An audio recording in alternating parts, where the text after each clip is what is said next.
नमस्कार, मैं हूं संजीव कपासिया और आप देख रहे हैं खबर फास्ट। वक्त है उत्तर प्रदेश के सबसे popular show the debate show का। बात करेंगे उत्तर प्रदेश पर। देश के प्रधानमंत्री नरेंद्र मोदी खासे मेहरबान हैं। आज प्रधानमंत्री नरेंद्र मोदी ने वाराणसी में इक्यावन सौ नवासी करोड़ की परियोजनाओं का लोकार्पण किया। इस दौरान प्रधानमंत्री ने PM Ayushman Bharat health infrastructure mission का शुभारंभ भी किया। इसके अलावा मुख्यमंत्री योगी आदित्यनाथ ने सिद्धार्थनगर में 9 मेडिकल कॉलेजों का उद्घाटन किया। अब कांग्रेस की प्रियंका गांधी भी लगातार उत्तर प्रदेश में काफी सक्रिय हैं और वेंटिलेटर पर आ चुकी कांग्रेस को पूरी तरीके से पुनर्जीवित करने की कोशिश कर रही हैं। नई नई प्रतिज्ञाएं कांग्रेस कर रही है। अब नई प्रतिज्ञा उनकी है कि उत्तर प्रदेश के लोगों का 10 लाख तक का इलाज कांग्रेस सरकार आने पर कराएगी। इसी पर बात करेंगे। हमारे साथ बड़ा पैनल मौजूद है। कांग्रेस की ओर से सृष्टि कश्यप है, वहीं भारतीय जनता पार्टी की ओर से महामेधा नागर और समाजवादी पार्टी का पक्ष रखने के लिए मनोज यादव मौजूद है। तो सबसे पहले सृष्टि कश्यप के पास पहुंचेंगे। सृष्टि जी, उत्तर प्रदेश में देश के प्रधानमंत्री 5189 करोड़ की परियोजनाओं का शिलान्यास करते हैं, लोकार्पण करते हैं। दोनों मेडिकल कॉलेजों का उद्घाटन किया जाता है मुख्यमंत्री योगी आदित्यनाथ द्वारा। कांग्रेस की प्रतिज्ञाएं कितने काम आएंगी 2022 में?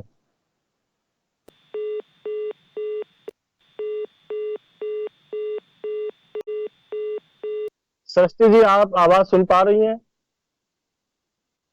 उत्तर प्रदेश को लेकर सभी राजनीतिक दलों ने अपनी अपनी कमान खींच ली है। खास तौर से समाजवादी पार्टी। हमारे साथ भारतीय जनता पार्टी की महामेधा नागर हैं। महामेधा जी, सबसे पहला सवाल और बड़ा सवाल तो यह है, देश के प्रधानमंत्री नरेंद्र मोदी उत्तर प्रदेश के लोगों पर मेहरबान हैं। 5189 करोड़ की परियोजनाओं का लोकार्पण और 9 मेडिकल कॉलेजों का उद्घाटन अपने आप में दर्शाता है कि भारतीय जनता पार्टी की मंशा उत्तर प्रदेश का विकास करने की है। महामेधा जी। जी बिल्कुल। सबसे पहले सभी को नमस्कार। और ये अपने आप में एक हर्ष का विषय है कि किस प्रकार से उत्तर प्रदेश की जो गति थी, जो विकास उत्तर प्रदेश के अंदर होना चाहिए था, वो सालों साल से रुका हुआ था। 2017 में जब से योगी सरकार आई है, जब से भारतीय जनता पार्टी की सरकार आई है, उत्तर प्रदेश के अंदर चहुमुखी विकास हर ओर देखने को मिल रहा है। और साथ ही जब हम देखते हैं कि हाल ही के अंदर कितनी नई परियोजनाओं का लोकार्पण व शिलान्यास उत्तर प्रदेश के अंदर हुआ है, उससे साबित हो जाता है कि चाहे वो केंद्र हो चाहे राज्य हो, उसके अंदर उत्तर प्रदेश के लिए एक अलग स्थान मौजूद है।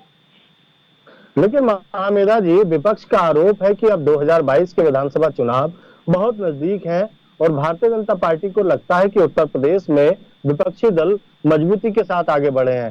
तो कहीं ना कहीं डैमेज कंट्रोल करने की कोशिश है, डिजास्टर मैनेजमेंट है भारतीय जनता पार्टी का। क्या जी कहेंगी? सबसे पहले जी सबसे पहले तो मैं ये बता दूं कि डिजास्टर मैनेजमेंट करने की जरूरत तो सिर्फ और सिर्फ विपक्षी दल को है। भारतीय जनता पार्टी और उसके कार्यकर्ता अपना काम करते आए हैं और करते रहेंगे, और इस तरीके के लांछनों से हम डरने वाले नहीं हैं। उत्तर प्रदेश के अंदर भारतीय जनता पार्टी की सिर्फ और सिर्फ एक ही नीति है, एक ही कार्य है, वो है विकास कार्य। अगर आप देखिए आज जिस तरीके से 9 मेडिकल कॉलेजों का उद्घाटन माननीय प्रधानमंत्री जी द्वारा हुआ है, अगर आप देखें कि 1947 से और 2016 तक मात्र 12 ही मेडिकल कॉलेजेस का निर्माण उत्तर प्रदेश के अंदर हुआ। और उसमें भी अगर हम देखें कि अगर एक जो विपक्ष की भूमिका निभा रहे हमारे समाजवादी पार्टी ने मात्र 6 मेडिकल कॉलेजेस का निर्माण अपने कार्यकाल के बीच में करवाया। अब मैं यहीं पर पूछना चाहूंगी कि यही सेम सरकार, भारतीय जनता पार्टी की सरकार ने अभी 16 मेडिकल कॉलेजेस को अभी जो कि चालू हो चुके हैं, 9 जिनका उद्घाटन आज हुआ और बाकी के जो ऑलरेडी काम कर रहे थे, उसके साथ ही साथ में 30 नए मेडिकल कॉलेजेस और भी हैं जो कि आने वाले समय में जल्द ही जिनका लोकार्पण किया जाएगा। तो मेरा सवाल सीधे सीधे विपक्ष के लिए बनता है कि क्या डैमेज कंट्रोल करने की जरूरत भारतीय जनता पार्टी को है या फिर उन सभी को अपने गिरेबान में झांकने की जरूरत है जिनके कार्यकाल के बीच में कभी भी उत्तर प्रदेश को जिस तरीके का विकास मिलना चाहिए था।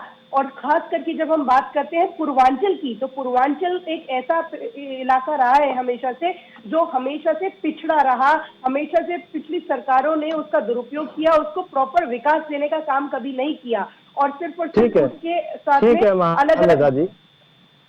महामेधा जी ठीक है, हमारे साथ सृष्टि कश्यप है। सृष्टि जी, भारतीय जनता पार्टी की प्रवक्ता कह रही है महामेधा जी कि आपको डैमेज कंट्रोल करने की कोशिश जरूरत है उत्तर प्रदेश में। आपकी पार्टी आईसीयू पर है, वेंटिलेटर पर है, और नए नए प्रयोग कांग्रेस कर भी रही है। चाहे 10 लाख का इलाज का अनाउंसमेंट हो, या फिर किसानों का कर्जा माफ करने की बात हो, बिजली का बिल माफ करने की बात हो, ऐसी तमाम योजनाएं, बेटियों को स्कूटी देने की बात हो, स्मार्टफोन देने की बात हो, तो ये प्रतिज्ञाएं कितना ऑक्सीजन दे पाएंगी कांग्रेस को उत्तर प्रदेश में? सृष्टि जी। मैं पहले अपनी भाजपा पैनलिस्ट की बात को आगे कंटिन्यू करना चाहूंगी। जहां तक उन्होंने बोला है कि माननीय योगी जी के राज में उत्तर प्रदेश नंबर 1 पे रहा है, तो नंबर 1 पे ये बहुत सारी चीजों में रहा है। मैं आपको बताती हूँ किन किन चीजों में है। नंबर 1 रहा है आपराधिक मामलों में। 3,53,131 आपराधिक घटनाएं हैं, ठीक है। 4,000 से ज्यादा घटनाएं ये हत्याओं की है इस देश में, सबसे ज्यादा। वाहन चोरी में सबसे ज्यादा अगर अव्वल है तो वो उत्तर प्रदेश है। साइबर अपराधों में अगर सबसे ज्यादा कोई प्रदेश है वो उत्तर प्रदेश है। आपराधिक मामले 114 भाजपा विधायकों के ऊपर आपराधिक मामले हैं, जो किसी भी पार्टी में सबसे ज्यादा है। 85 अरे भाई आप अपनी बात करिए। जघन्य अपराधों के सृष्टि जी, अरे सृष्टि जी, आप कितना अच्छा काम हुआ है, आप सुनिए तो सही, कितना अच्छा काम हुआ है, कितने अच्छे अच्छे पॉइंट। नाबालिग बच्चों की हत्याओं में देश में सबसे ज्यादा अगर कोई राज्य आगे है, प्रदेश आगे है, वो उत्तर प्रदेश है। आपराधिक मामले आप जब ये आंकड़े गिनाती हैं तो आप और भी कई सारे आंकड़े हैं जिनको मैंने आपको डिस्टर्ब नहीं करा, आपकी जो सिलेक्टिव अप्रोच है, नहीं अगर आप यहाँ बैठ करके एक बिल्कुल आप कोशिश करके देख लीजिएगा, तो आप कोशिश करके देख लीजिएगा। पर मैं आपको अगर आप मैं ऐसे डिबेट नहीं कर पाऊंगी। I leave the debate now. मैं बोल रही हूँ तो उन्हें सुनना पड़ेगा यहाँ पे। सच्चाई अरे महामेधा की बात होने दीजिए, इनकी भी बात सुन लीजिए। मैं वाकिफ करा रही हूँ, सच्चाई सुनने में इतना दुख क्यों हो रहा है आपको? तो आप, क्योंकि आप जान रहे हैं कि आज जनता जो है वो आपकी सच्चाई। अरे भाई, जो सवाल आपसे किया गया सृष्टि, उसका भी तो जवाब दीजिए। भाजपा की बात करूंगी ना, मैं पहले भाजपा की बात कंटिन्यू करना चाहूंगी। आज आखिरकार माननीय प्रधानमंत्री बनारस में जाके वहां पे नए स्कूल कॉलेजेस का उद्घाटन करने की बात करें। आखिरकार पूरे पूर्वांचल में एक अंश विद्यालय था, क्यों बंद था? भाजपा के सरकार में आने के बाद एक लौता पूर्वांचल में अंध विद्यालय था, क्यों बंद करा दिया? जब एक खुले हुए जितने इस देश में वो स्कूल है, वहां तो आप शिक्षकों की नियुक्ति नहीं कर पा रहे। कैसे आप नए नए स्कूल और कॉलेज विद्यालय खोलने की बात कर रहे हैं? ये बात जनता को समझाइए ना सृष्टि। सृष्टि, ये बात जनता को समझाइए। जनता आप पर विश्वास नहीं करती। जनता सबसे बड़ा सर्टिफिकेट होती है लोकतंत्र में। सृष्टि, जनता लोकतंत्र सब कुछ समझ में आ गया है कि आज की जो मौजूदा सरकार इस देश में, इस प्रदेश में है, वो सिर्फ जुमलेबाजी करती है। तभी तो इस प्रदेश के जो नेता है भाजपा के, वो जान नहीं पा रहे अपनी सबसे बड़ा जुमला महिलाओं को रिजर्वेशन फिर आप बीच में बोल रही है, फिर आप बीच में बोल रही है। सुनने का धैर्य रखिए आप, क्या आपके पास में आपसे मेरी पूरे हो पाएंगे यहाँ पे? विपक्ष की आवाज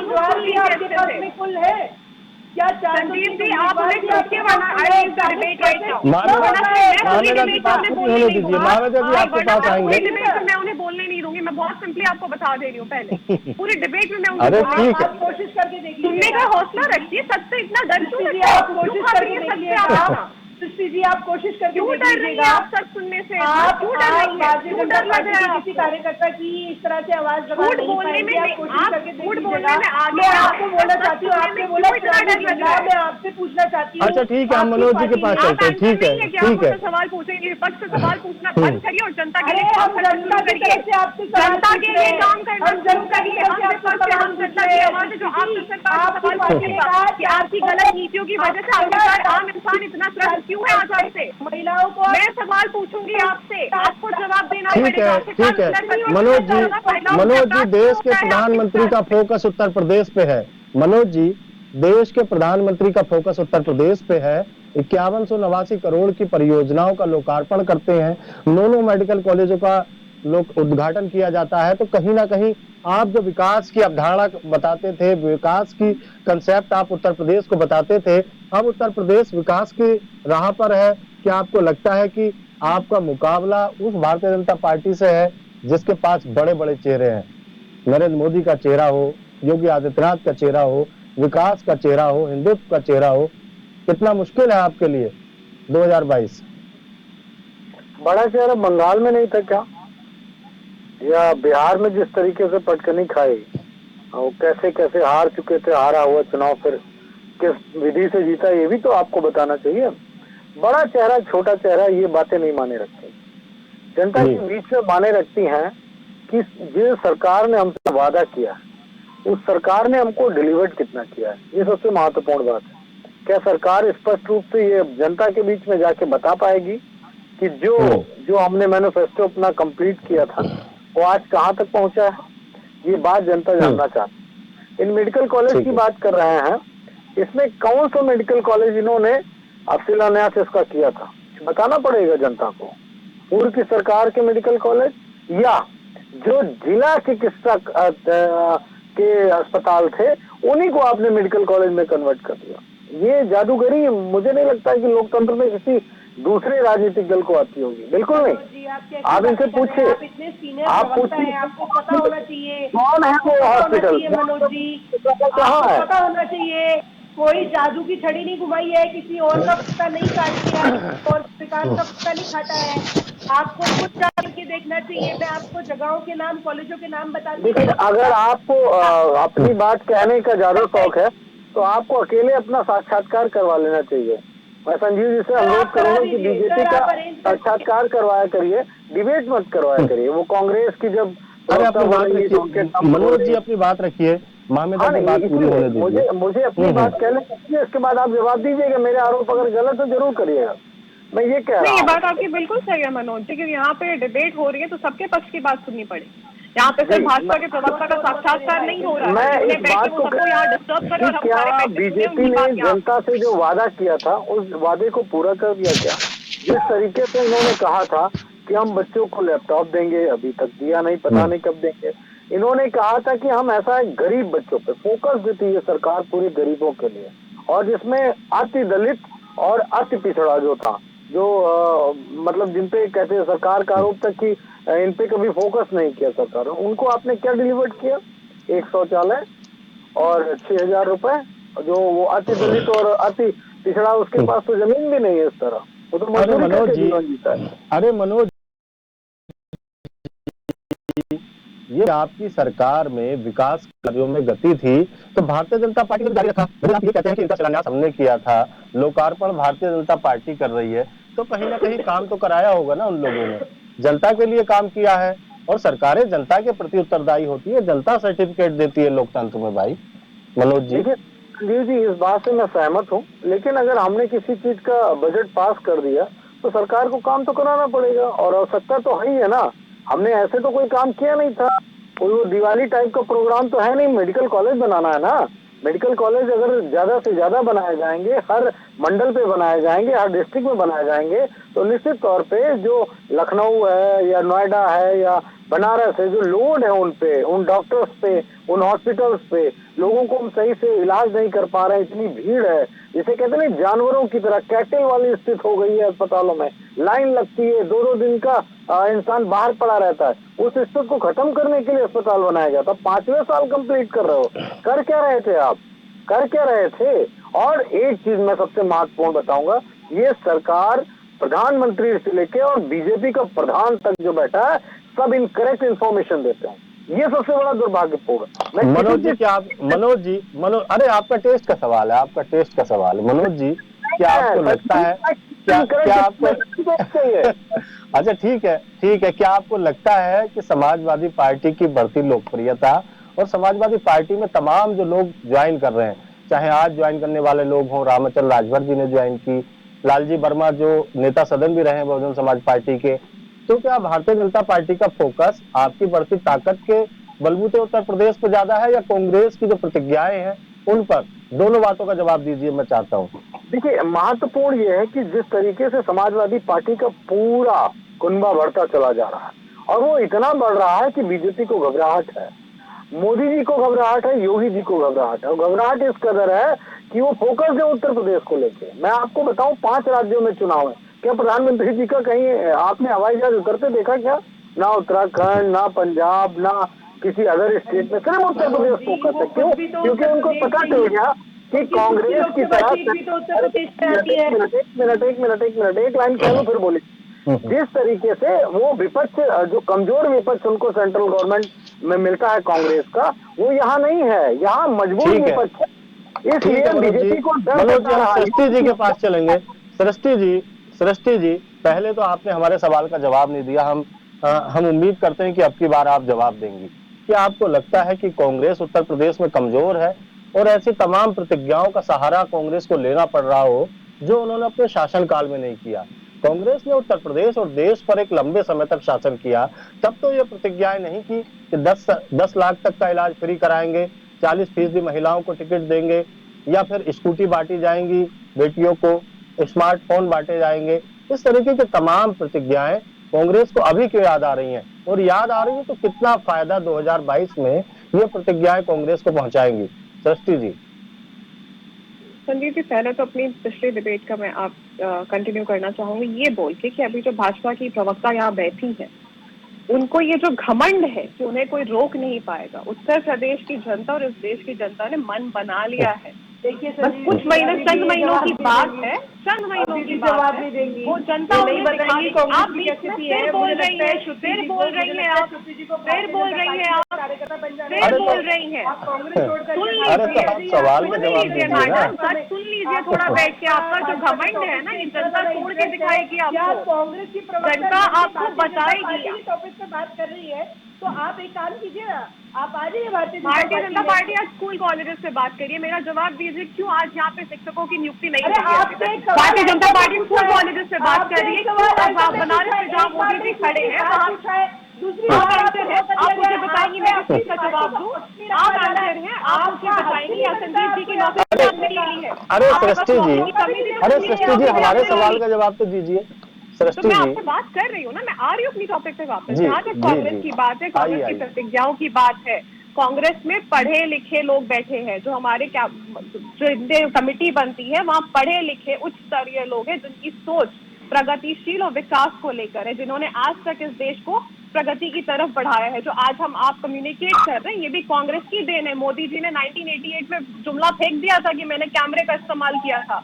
ये दूरसंचार क्रांति भी कांग्रेस लेके आई है, जिसका इस्तेमाल आज हम और आप कर रहे हैं।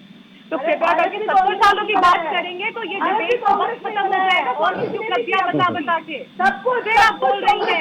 अच्छा ठीक है, अच्छा ठीक है सृष्टि जी, अच्छा ठीक है सृष्टि जी, क्यों दिक्कत है आपको? सृष्टि जी, आप इस बात का जवाब दे दीजिए कि क्या भारतीय जनता पार्टी आपकी प्रतिज्ञाओं से घबरा गई है या फिर समाजवादी पार्टी की बढ़ती ताकत से? क्योंकि जो लोग बहुजन समाज पार्टी या फिर अन्य दलों को छोड़ के आ रहे हैं, उनका पहला ऑप्शन होता है भारतीय जनता पार्टी, और जब भारतीय जनता पार्टी में उनको जगह नहीं मिल पाती तो उनका सेकेंड ऑप्शन समाजवादी पार्टी है। लेकिन ऐसा नहीं है, समाजवादी पार्टी ज्वाइन करने वाले लोगों की भी लंबी कतारें हैं। कांग्रेस में इस तरीके की भीड़ कम है, क्या मानती हैं आप? कहीं कमी रह गई प्रियंका जी से अभी उत्तर प्रदेश में?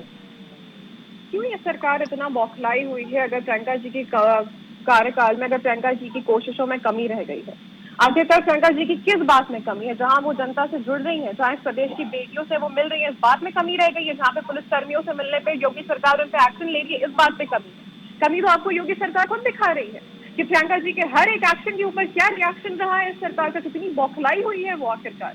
क्यों हमारी जितनी प्रतिज्ञाएं हैं वो जनता से जुड़ी हुई जमीनी प्रतिज्ञाएं हैं, इस प्रदेश के विकास के लिए प्रतिज्ञाएं लाई गई हैं वो, और पढ़े लिखे लोगों से विचार विमर्श करके वो प्रतिज्ञाएं लाई गई हैं। यहाँ ढोंगी संत महात्माओं की कैबिनेट के लोग नहीं बैठे हैं, यहाँ अपराधियों की कैबिनेट नहीं है, यहाँ पे बलात्कारियों की कैबिनेट नहीं है इस प्रदेश में। लेकिन मनोज जी तो कह रहे थे सपा से घबरा गई है भाजपा। लेकिन सृष्टि जी, मनोज जी कह रहे हैं समाजवादी पार्टी से डरी है, कांग्रेस से नहीं।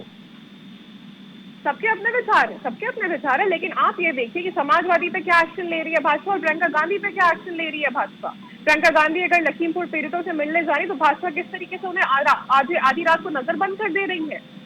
तो आप खुद देखिए ना, आखिरकार किससे भाजपा सबसे ज्यादा बौखलाई हुई है। और हमारी प्रतिज्ञाओं की मैं दोबारा आपसे रिपीट कर रही हूँ, हमारी जितनी प्रतिज्ञाएं हैं वो सिर्फ जमीन से जुड़े हुए लोगों के कल्याण के लिए। महामेधा जी, आपकी पार्टी पर ये आरोप लगते रहते हैं, जैसे अभी मनोज जी ने भी लगाया कि आपका जो घोषणा पत्र था उस पर अभी काम पूरा नहीं हुआ। तमाम ऐसी अनाउंसमेंट हैं जिन पर काम होना अभी बाकी है। जबकि आपकी सरकार के 2-4 महीने बचे हैं, अगले वर्ष चुनाव होने हैं फरवरी में। तो क्या आपको लगता है कि जो वादे चुनाव के समय सरकार या पार्टियां जनता से करती हैं उनको पूरा होना चाहिए? जी, सबसे पहले मैं आपको बता दूं कि जो भारतीय जनता पार्टी का सरकार में आने से पहले जो उन्होंने संकल्प पत्र निकाला था, उसके अंदर 212 अंक थे। अगर आप उठा करके पढ़ेंगे तो उन 212 में से आप जा करके चेक कर सकते हैं, और मैं बड़ी एश्योरेंस के साथ में और बड़ी ही रिस्पॉन्सिबल तरीके से मैं आपको ये कन्वे करना चाहती हूँ, आपके चैनल के माध्यम से सभी लोगों को भी ये बताना चाहती हूँ कि 212 में से 210 अंकों को ऑलरेडी पूरा किया जा चुका है। उसके अलावा जो बची हुई चीजें उन पे भी काम हो रहा है। रही बात, अभी हमारे समाजवादी पार्टी के प्रवक्ता मनोज यादव जी बोल रहे थे कि लैपटॉप का वितरण होना था, समाजवादी पार्टी ने किस प्रकार के किस क्वालिटी के लैपटॉप दिए, ये मैं खुद स्टूडेंट से जान चुकी हूँ। पर मैं आपको बता दूं कि नवंबर के एंड में टैबलेट्स का वितरण योगी सरकार द्वारा भी किया जाने वाला है, तो आप उससे आंख लगा करके बैठे देखते रहिएगा। एक चीज, दूसरी चीज, मनोज यादव जी ने कहा कि सिर्फ क्या दिया, सिर्फ टॉयलेट ही तो दिए। अरे आपको शर्म आनी चाहिए। आप उनको मात्र अगर टॉयलेट भर देखते हैं, आज यहाँ पर तमाम बातें होती है, महिला सशक्तिकरण की तमाम चीजें बांटने की बात की जाती है, तमाम रिजर्वेशन देने की बात की जाती है। मैं एक चीज बोलना चाहती हूँ कि अगर महिला को प्रॉपर शौच की सुविधा तक भी नहीं दी जा सकी, आपकी सरकार 2014 से 2017 तक आपकी पार्टी की सरकार थी सर। अभी तो चलिए 2017 के बाद से आप सत्ता में नहीं है, मैं आप पे प्रश्न भी नहीं उठा सकती हूँ कि आपने महिलाओं के लिए क्या किया। और 2014 से 2017 तक जब आप उत्तर प्रदेश में थे, उस बीच में जब आपको केंद्र सरकार से राशि मुहैया कराई जा रही थी इज्जत घर बनवाने के लिए, आपसे मैं प्रश्न पूछना चाहती हूँ, आपने कितने टॉयलेट का निर्माण जो केंद्र से राशि आ रही थी उसके माध्यम से करवाया? जवाब दीजिए मनोज जी। मनोज जी, देखिए, शौचालय का निर्माण समाजवादी पार्टी के कार्यकाल में हुआ है उत्तर प्रदेश में, लेकिन हम कितना हुआ है सर? आप आंकड़े बता सकते हैं अगर तो? नहीं, आप ही के सवाल का जवाब दे रहा हूँ मैं, किसी और चौपाई और दोहा नहीं कहूंगा, मैं आप ही के सवाल का जवाब दूंगा। आप ये बताइए कि क्या शौचालय, वही बात है, मैं एक्सपोज कर दूंगा मेघा जी, एक्सपोज कर दूंगा आपको, सफाई के बारे में भी बता दूंगा उत्तर प्रदेश में और लखनऊ में क्या हाल है सफाई को लेकर, तो आंखों के सामने है। मैं कह रहा हूँ, क्या आपने शौचालय सिर्फ उत्तर प्रदेश को दिए हुए? गुजरात में नहीं बने क्या? महाराष्ट्र में नहीं बने? वो तो हर पूरे देश में बनना है। उत्तर प्रदेश के लिए एक्स्ट्रा क्या हुआ? डबल इंजन की सरकार का हमको बेनिफिट क्या मिला? आपको पता है उत्तर प्रदेश का आज क्या हाल है? महामेघा जी, एक बार मेरी बात सुन लीजिए, मैं आपके कम में नहीं बोला, मैं आपको प्यार से सुन रहा था। आपकी बातें इतनी अच्छी है, आपकी आवाज इतनी अच्छी है, आपने कितने अच्छे ढंग से पार्टी का पक्ष रखा, मैं आपको धन्यवाद करता हूँ। लेकिन मुझे तो मेरी बात क्या लेने दीजिए। आज मैं बताऊं, चित्रकूट में संजीव जी, मतलब खाद के लिए किसान का मेला लगा हुआ है, उनको मतलब खाद नहीं मिल रही। मैनपुरी की वही स्थिति, इटावा की वही स्थिति, पूरे प्रदेश में कमोबेश वही स्थिति है। ना डीएपी मिल रही, ना यूरिया मिल रही है। क्या किसान पैदा करेगा? क्या डाल दी खेत में? कैसे? लेकिन मनोज जी, सृष्टि कश्यप कह रही है कि कांग्रेस से डरी है भाजपा, आपसे नहीं भाई। नहीं, देखिए, वो डराए, वो उनकी पार्टी का विषय, राजनीतिक दल है, डराएंगे नहीं तो करेंगे क्या? उनका भी अपने नैतिक। लेकिन एक बात कहूंगा, कांग्रेस को फोकस करना चाहिए 2024 के लिए। अगर नहीं फोकस करती, मैं उनकी पार्टी का एडवाइजर नहीं हूँ, ना उन्होंने मुझे हायर किया, लेकिन राइट टाइम, राइट प्लेस और राइट आपका निशाना होना चाहिए। रॉन्ग टाइम, रॉन्ग प्लेस और रॉन्ग निशाना करेंगे, निश्चित तौर पे आप बिल्कुल बिखर जाएंगे। इतनी मेहनत अगर प्रियंका जी ने 2019 में की होती उत्तर प्रदेश में, मैं दावे से कह रहा हूँ कि हो सकता है उत्तर प्रदेश से बीजेपी कमजोर होती, लेकिन उस वक्त नहीं की जब जरूरत थी देश को। लेकिन अब उत्तर प्रदेश में एक मजबूत विपक्ष के रूप में समाजवादी पार्टी जनता का विकल्प है। हम बधाई देते हैं कांग्रेस को, प्रियंका जी की सारी जो नीतियां उसको बधाई देते हैं, क्योंकि वो लगातार काम कर रही है। उनके राजनीतिक दल को काम करना चाहिए। हम नहीं चाहते हैं कि कोई चीज सिर्फ 1 to 1। ठीक है, लास्ट कमेंट सृष्टि कश्यप से। सृष्टि जी, आपका टारगेट गलत है, गोल गलत है, मनोज जी ये कह रहे हैं। 24 पे विचार करना चाहिए आपको, 22 पे नहीं। कांग्रेस पार्टी इस देश की सबसे बड़ी विपक्ष पार्टी है। तो कांग्रेस पार्टी के लिए चाहे वो स्टेट हो, चाहे वो कंट्री हो, चाहे वो लोकसभा इलेक्शन हो, चाहे वो जनरल असेंबली हो, वो सब एक बराबर है और वो हर जगह लड़ेगी, जनता के मुद्दों के लिए लड़ेगी। कांग्रेस पार्टी आज भी अगर लड़ रही है, उत्तर प्रदेश में लड़ रही है, तो वो जनता के मुद्दों के लिए लड़ रही है। जितनी भी वहाँ पे प्रतिज्ञाएं ली गई है, वो आम किसान, आम जनता और आम लड़कियों के लिए है उत्तर प्रदेश की, क्योंकि आखिरकार आज ये इस प्रदेश में जो लोग हैं, ये सरकार मौजूदा ठीक है, एक दलित धन्यवाद विरोधी मनोज जी, सरकार है, आपका बहुत बहुत किसान विरोधी धन्यवाद। सृष्टि सरकार जी, है। आपका बहुत बहुत धन्यवाद। मामेदा जी, आपका भी बहुत बहुत धन्यवाद। लेकिन एक बात तय है, उत्तर प्रदेश पर जिस तरीके से देश के प्रधानमंत्री नरेंद्र मोदी मेहरबान है, तो कहीं ना कहीं उत्तर प्रदेश के लोगों का विकास होना तय है, लोगों के चेहरे पर मुस्कुराहट आनी तय है। लेकिन 2022 के विधानसभा चुनावों से जोड़कर देखें तो कहीं ना कहीं भारतीय जनता पार्टी को एक बात साफ तौर पर पता है कि एंटी इनकम्बेंसी, कानून व्यवस्था, किसानों का आंदोलन, ऐसे तमाम मुद्दे हैं जिनसे पार पाना भारतीय जनता पार्टी के लिए बहुत आसान नहीं होगा। फिर मिलेंगे बड़े मुद्दे के साथ, तब तक दीजिए इजाजत। नमस्कार।